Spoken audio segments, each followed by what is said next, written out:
Hi అండి అందరికీ welcome back to our channel Madhu educational hub.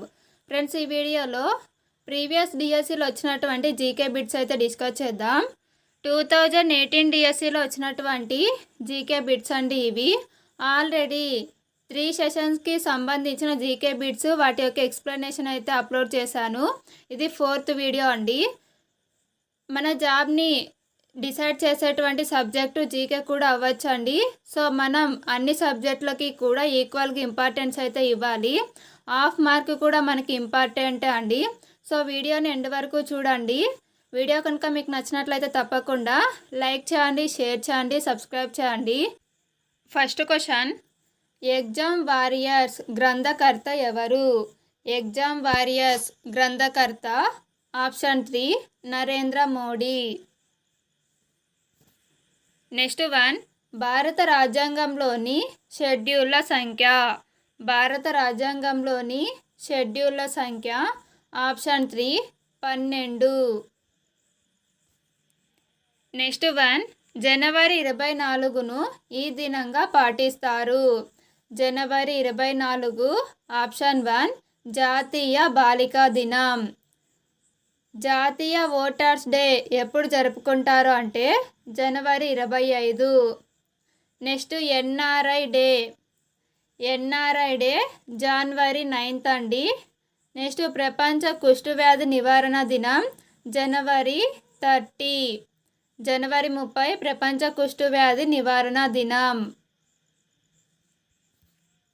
Next one, Kaiga nuclear power plant గల రాష్ట్రం ఏది? కైగా న్యూక్లియర్ పవర్ ప్లాంట్ ఉన్నటువంటి రాష్ట్రము ఆప్షన్ 2 కర్ణాటక. నెక్స్ట్ వన్, ఉత్తర అమెరికాలోని గడ్డి భూములను ఏ పేరుతో పిలుస్తారు? ఉత్తర అమెరికాలోని గడ్డి భూములను ప్రయరీలు అని పిలుస్తారు. ఆప్షన్ 4 అనేది కరెక్ట్ ఆన్సర్. ఆఫ్రికా ఖండంలో ఉన్నటువంటి గడ్డి భూములను సవర్ణాలు అని పిలుస్తారండి. నెక్స్ట్, యూరేషియా ప్రాంతంలో ఉన్నటువంటి గడ్డి భూములను స్టెప్పీలు అని పిలుస్తారు. నెక్స్ట్, అర్జెంటీనా, ఉరుగ్వే ఈ ప్రాంతాలలో ఉన్నటువంటి గడ్డి భూములను పంపాలు అని పిలుస్తారు. నెక్స్ట్ వన్, దీనబంధుగా పిలువబడిన వ్యక్తి. దీనబంధు అని పిలువబడినది ఆప్షన్ 1 సిఎఫ్ ఆండ్రూస్. జయప్రకాష్ నారాయణ్ని లోక్ నాయక్ అని పిలుస్తారు. నెక్స్ట్, సిఆర్ దాస్ ఇతని పూర్తి పేరు చిత్తరంజన్ దాస్. ఇతడిని దేశబంధు అని పిలుస్తారండి. అనీ బెసెంట్ ఐర్లాండ్ ఉక్కు మనిషి. నెక్స్ట్ వన్, భారతదేశంలో ప్రాజెక్ట్ టైగర్ ప్రారంభించబడిన సంవత్సరం. భారతదేశంలో టైగర్ ప్రాజెక్టు ప్రారంభించబడిన సంవత్సరం ఆప్షన్ 3 1973. నెక్స్ట్ వన్, యునెస్కో కేంద్ర కార్యాలయం గల నగరం. Answer option 2 Paris. ప్యారిస్లో యునెస్కో కేంద్ర కార్యాలయం అనేది ఉంది. నెక్స్ట్ వన్, ప్రస్తుతం ఆంధ్రప్రదేశ్ విధాన పరిషత్ సభ్యుల సంఖ్య. విధాన పరిషత్ సభ్యుల సంఖ్య ఆప్షన్ 1 58. విధానసభ సభ్యుల సంఖ్య అయితే 175. నెక్స్ట్ వన్, మెక్మోహన్ లైను ఈ 2 దేశాల మధ్య కలదు. మెక్మోహన్ రేఖ భారతదేశానికి మరియు చైనాకి మధ్య కలదు. So option 4 correct answer. India, China.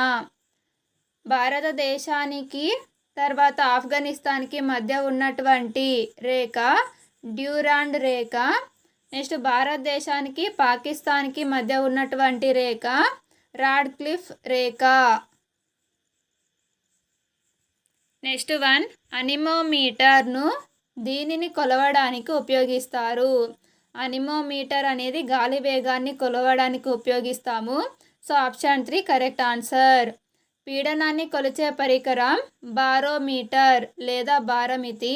ఆర్ద్రతను కొలిచే పరికరము హైగ్రోమీటర్. నెక్స్ట్, సాంద్రతను కొలిచేటువంటి పరికరము డెన్సిటీ మీటర్. నెక్స్ట్ వన్ 2016 సంవత్సరంలో సాహిత్య అకాడమీ అవార్డు తెలుగులో వీరికి ప్రదానం చేయబడింది. Answer option 2 Papineni Shivashankar. Next one కృత్రిమ వర్షాల కోసం ఉపయోగింపబడే రసాయనం. కృత్రిమ వర్షాల కోసం ఉపయోగించేటువంటి రసాయనం option 1 silver iodide. Next one Kerala రాష్ట్రంలో ఉన్న పుదుచ్చేరి భూభాగం. కేరళ రాష్ట్రంలో ఉన్నటువంటి పుదుచ్చేరి భూభాగము ఆప్షన్ 4 మాహే. నెక్స్ట్ వన్ మానవ శరీరంలో విటమిన్ డిని తయారు చేసేది. విటమిన్ డిని మన శరీరంలో తయారు చేసేది ఆప్షన్ 3 చర్మము. ఈ విటమిన్ డి అనేది సూర్యకాంతి వల్ల మనకు అందుతుంది. నెక్స్ట్ వన్ స్వాభావిక ఉపగ్రహాలు లేని గ్రహం. సహజ ఉపగ్రహాలు లేనటువంటి గ్రహం ఏది అంటే ఆప్షన్ 3 బుధుడు.